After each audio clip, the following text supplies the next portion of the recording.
यहाँ आज हामीसँग हुनुहुन्छ पाँचथर जिल्ला याङ्गरा गाउँपालिका वार्ड नम्बर 4 स्थित मानबहादुर कटवाल हजुरबा हुनुहुन्छ।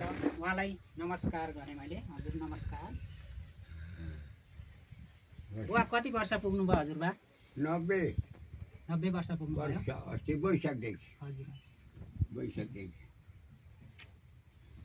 आरामै हुनुहुन्छ नि? अहिले त अलिक बिमारी भएर उयो डाक्टर बोलायो। हल्का ज्वरो आएको रहेछ होइन आज। अनि अहिले परिवारमा कतिजना हुनुहुन्छ जम्मा? परिवार छोराछोरी कतिजना? छोरा हजुरका छोरा कतिजना? कान्छाका 4 जना, जेठाका 5 जना, 6 जना। छोरा र छोरी गरेर जम्मा कतिजना हजुरको मात्रै चाहिँ? पहिला छोरीका पनि गर्नु? होइन होइन, हजुरका छोरा कतिजना अनि छोरी कतिजना? छोरा 3 भाइ, छोरी 4 जना। ए सबै अब बिहा भएर आफ्नो आफ्नो गरिखाने भइसक्नु आफू भएर ठिक छ। पछि लागेका हुन्। हजुर त्यसो गर्दा छोराछोरीहरू प्रति अब एकदम राम्रो व्यवहारहरू आफै चलाउने भइसक्नु भएको छ? चलाउँदैछन्। ठिक छ। अनि अहिले अब छोरा कान्छा चाहिँ कता हुनुहुन्छ? तल बिर्तामोड हुनुहुन्छ। यहाँले जेठा छोरा त यहाँ आउनुभएको रहेछ आज बिरामी हेर्न पनि। ठिक छ। हजुरआमा हजुरबासँगै बस्नुभएको छ। अब हावापानी अब यहाँको राम्रै छ नि त? राम्रो छ नि, यस्तो शीतल आउँछ, हावा गुनगुन आउँछ। झापामा बोलेर गर्मी क्षेत्रमा गाह्रो हुन्छ, पहाडी क्षेत्रमा बस्नलाई चाहिँ राम्रो छ। अब यो हामीले अब यो अगाडि गरिराखेको कामहरूलाई अब अझै अगाडि बढाउनको लागि के गर्नुपर्छ होला हजुरबा? अबका युवाहरूलाई के सन्देश दिनुहुन्छ? दुःखै मात्रै थियो। दुःख थियो, अहिले अब राम्रो हुँदैछ।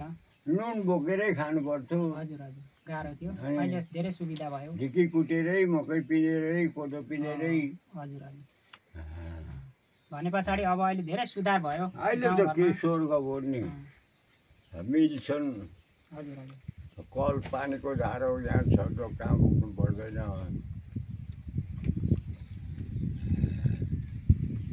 अब आउने युवाहरूलाई चाहिँ के गर्दाखेरि अलि राम्रो विकास हुन्थ्यो होला जस्तो लाग्छ हजुरलाई?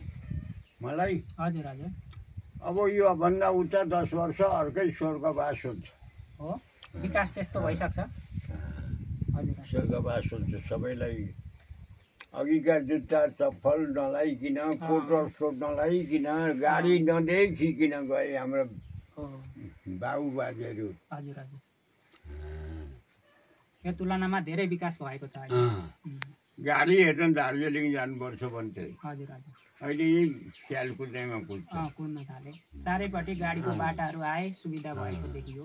सुविधा भयो। अस्ति बाँदर लड्ने ठाउँमा अहिले गाडी हिँडिराखेका छन्। अनि त्यहाँ कति सुविधा होस्। अबको छोराछोरी छोरा नातिहरूलाई के गर्नु भन्ने सल्लाह दिनुहुन्छ हजुरले? उन्नति प्रगति गर्दै जाऊ, बाबुबाजेको कीर्ति राख। अब के गर्नु, हामी दुःखका पिँढीमा पऱ्यौँ। तिमीहरूले यसो आँखा देख्यौ, पढ्यौ, उड्यौ, देश विदेश जाऊ, कमाऊ।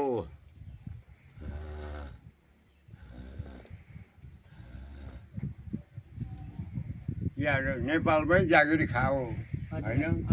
मेरो अर्जित त्यही हो। अब पढेको थियो नि त, नेपालको जागिर थिएन भने ल तँलाई भन्दैन।